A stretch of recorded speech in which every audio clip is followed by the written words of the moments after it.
buddy on board, President Clinton's a biggie. How many of you knew that? You know how that happened? One of my buddies talked to him. And an old farm boy, smart guy, he said to him, "You know, Bill," he said, "you're on your way for the third bypass surgery." He said, "All I know is nobody gets the fourth." I said, "What did Bill say?" He said, "Not much." He said, "The first time I didn't hear the man talk." He gets on for 3/4 of a minute on the phone. And then I said, "What did he say?" He said, "Well, I guess not such a bad idea." You better start thinking it's not such a bad idea.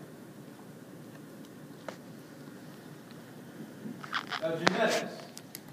If you look in the magazine, we're in the middle of a study with the University of California, the history of genetics.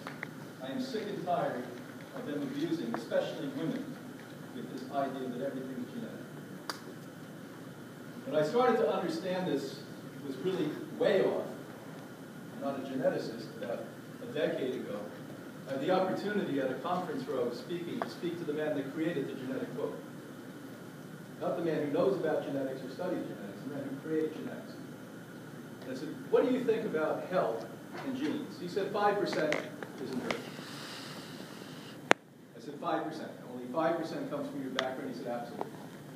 Everything else is current lifestyle. So my buddy, about a year and a half ago, Dr. Yu, who you'll see in this magazine, killer fish. Any of you eating fish, shame on you.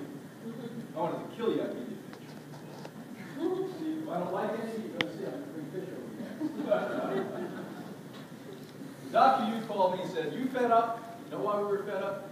Because in the United States of America that year, 8,500 women laid on a surgical table and had their breast removed when they didn't have cancer, under the name rock gene. That's what we call what? Sexism and abuse. And we're going to look back and say, you mean to tell me back in 2011, 2012, you were cutting women's breast off under the auspices that they may get some cancer? And you mean to tell me women allowed that to happen? Women allowed that to happen? Oh, doctor, yes. Please get the surgical knife out immediately. Just lap my breast right off. We've got a long way to go. We're primitive. Anyone who thinks we're bright, my God, you're not bright. So the genetic code, mapping this out will expose the distorted pattern before the way out of this dilemma. Genetics. That gives people a way to get off the hook. Oh, I can still eat hamburgers, sit on my butt, not do anything, puff up chemicals from my clothing, from the air I breathe, from the water I drink. Now this is actually genius. I'm not even going to have it blown up sometime. This is one of the revelations I had. A buddy of mine came, it took him a long time to get it through my thick head, and said, "You realize that your DNA, your chromosomes are 98% phosphorus." Write that down, because we're going to come back to this. And 2% oxygen, 98% phosphorus, 2% oxygen. Wow, that's pretty intense with phosphorus. I knew enough about phosphorus where I said that was a very, what we would call in science, unstable structure. It's a very palatable, movable, and almost esoteric structure. All of this is born out of the ionic frequencies from the sun. Now, what I'm going to teach you in this next minute is all you'll ever have to know about nutrition. If you're sophisticated, you're going to get this. If not, your mind's going to keep rambling and you're going to ask a lot of silly questions. There's the sun. There's the plant. That's what you should eat. And the story. And the story. Let's go back and review what I said. Light comes from the sun. If the sun was not there, we'd be dark holes in space. We'd be the absence of matter. We'd be a vacuum cleaner, sucking energy from the universe. We'd be a sponge. Isn't that amazing? But because of the sun and these frequencies that are coming down and captured on the leaf of a plant, we literally have all other life forms, including you, that are able to survive, flourish, and even thrive, if we keep tapping into that.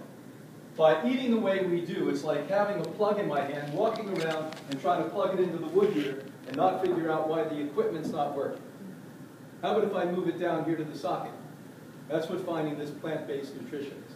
And is it not also important that we don't kill the frequency by cooking the food? Of course. You cook the food, all you're going to get is broken structure. Broken structure may give you some sugar, so it's like low-test fuel, but you're not going to get energy and frequency, which is really what you're after in food. Every single creature on the planet Earth, except humans and the animals we distorted and control, eat a 100% raw food diet. Challenging on anything I say. 100% of creatures on this earth. When I was a macroneurotic and I wrote one of Cauchy's books for him, called The Macrobiotic Way, we had all of this idea about yin and yang and balance and cooked food and spleen. Great philosophy, but not new biology. Not quantum human biology, not energetics, not frequency, not light. By the end of this lecture, you're going to see that you're light. Now, you may want to be light or not. If you're really insecure, you're not going to want to be light in a Let's keep going. What happens after we go through the planet? This is the first way we get energy on this planet. We're going to go to a second. This is called photosynthesis. Very first big word you ever learned. You were probably in first or second grade. It took me 3 years to get that in my head. That turns to protein. Where are most of the proteins coming from? Are all of the proteins coming from this earth? The leaf of the plant. Take a breath. You allow an animal to eat the leaf of the plant, then chase the animal, slaughter the animal, cook the animal. You think you're going to get a complete protein? That's like me saying, I want to breathe, but let me put my head under water. That's about how much sense that makes. When I train Olympic-level athletes, most recent, Venus Williams, not only was I training for the Olympics in Wimbledon, but I was training her so she wouldn't die. 2 years ago, she was told by doctors, whenever you hear this, you know they don't know what they're talking about. Oh, Venus, you're going to die in 5 years. You have an autoimmune disease. No such thing as an autoimmune.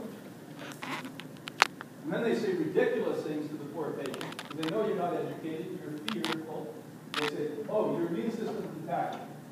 Not right. If your immune system attacked you 3 to 5 minutes from now, you would die. What has happened is over a long period of time, you've confused your immune system cells. Remember, the immune system is not this big solid wall. It's a gathering of remarkable cells with genius and godliness. It's a T cell, which is a brilliant general, an H cell, a lieutenant, eosinophils, basophils, neutrocytes, grandocytes, that all have energetic fields, that in fact are a perfect armed forces. That what their job was originally is to take care of the small amount of bacteria, fungus, yeast, viruses that existed on this earth. But as humans started to employ our minds and eliminate our instinct, we started to kill the bird that ate the bug that ate the bacteria. And before you know it, we had massive amounts of bacteria, massive amounts of viruses. We started to move all over the world like crazy people, ship things on airplanes, and now we threw the ecosystem off. We cut down the rainforest. We pollute the oceans. And now we have massive amounts that this poor immune system that was meant to do a moderate job, it's doing an extremely hard job at this point. So you've confused your immune system. You don't sleep enough. You take the worst drug in the world called alcohol. Oh, you have organic wine. It's not really alcohol. I don't eat organic potatoes. You're going to kill yourself just by wine. It costs money for your kids. You're going to knock yourself. It's not time in 2012 to be moderate. There's no time to be moderate anymore. You're in an extreme situation. I'm sitting every day with parents with 10-year-old kids in my room with stage 4 brain cancers. Your government, the CDC, which holds back information, told us less than a month ago that the #1 killer of children now, below 5, is cancer. You want me to repeat this to you? Your government told us 3 years ago that for the first time in known history, that children born today will die 5 years sooner than their parents. When we called the Disease Control Center and asked for the statistics, I ran up to my accounting department and I said, let's figure this out. By the year 2025, Children born then will die 12 to 14 years sooner than their parents. That is how rapid and rampant we are going down, and it's fast and wicked, and nobody's doing anything. We're looking the other way. That's what we're doing. A month and a half ago, we had a young 45-year-old pharmacist from New York. Every week on Friday, honor the guest, because this takes a lot of strength to come to a place like Hippocrates and take your life back. We don't want any wussies there. We don't want any whiners there. We don't want anyone who wants us to heal you. We don't heal you. We teach you, we love you, we respect you, we hold your hand the rest of your life. When you graduate, we actually counsel you for free the rest of your life. Not on the phone. You send things back. We work with doctors like these two brilliant men back here. They do the blood tests, the scans, whatever is necessary, and we hold your hand. And this young man stood up with tears in his eyes, and he said, "You realize I have the most successful pharmacy in Manhattan?" He said, "I personally filled thousands of prescriptions for chemotherapy." He said, "Never once did I look at it until my father, who was standing next to him, a man in his late 60s, got cancer 2 months ago." And he said, "I sat down that day, and I forced myself to look at it. The first thing I saw in big black letters is warning, chemotherapy causes cancer." Now, what kind of people are we? We have to laugh because we only cry. What kind of people are we? One of the most catastrophic diseases you can get, we give you something that causes cancer. Get on Hippocrates' website. Look up decades and decades of our magazines. And I took from the most prestigious European medical journal out of Austria 2 years ago 2 independent scientific reports that showed exactly the pathways, biological, chemical pathways. Now, chemo creates cancer and radiation causes cancer. I've been watching this for the 41 years I've done this work. How dare us say that this is health care? This is abuse. That protein turns into a structure like earth and stone, plants and creatures, and even air and water. So when you see air and say it's nothing, it's frequency. You know why you don't see it? I had to get a physicist to explain this to me so I could explain it to you. He said, "Have you ever seen a hummingbird?" I said, "Yes." He said, "Have you ever seen a hummingbird's wings?" I said, "No." He said, "If you took a hummingbird's wings and multiplied it by 5 million times, that's how fast the frequencies are coming from the sun." Follow me? Wings you can't see.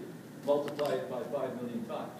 That's why what seems invisible to you is less dense, but it's not really invisible, because everything's interconnected. The only time we seem to feel it as a human race is when there's a trauma that happens. Those of you that are old enough to remember when Jack Kennedy was shot, even the Russians who feared us cried because we were interconnected. When the shuttle blew up, we all felt that in our heart, unified. But guess what? We're unified 24 hours a day, 7 days a week. And what we need to do is to relish the joy, connectivity, the happiness, and the love that we share. Not only the times of trauma that we know that that connection is happening. And if we cherish that, and cherish the universe that is endless, we start to come around and be human.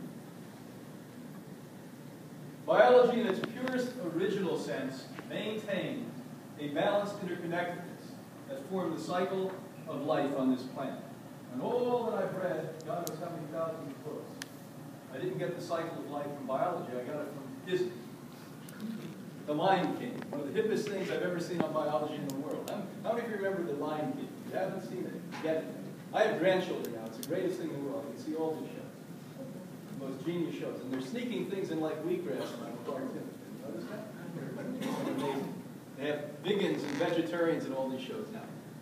But bottom line is, this connectivity is just brilliant, and it's amazing.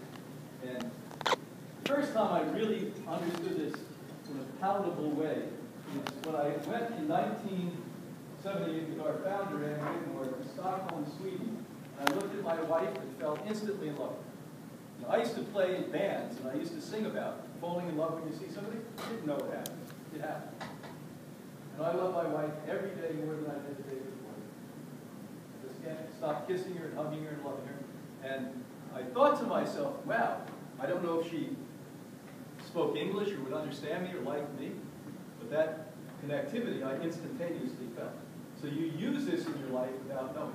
The greatest communication is that connectivity.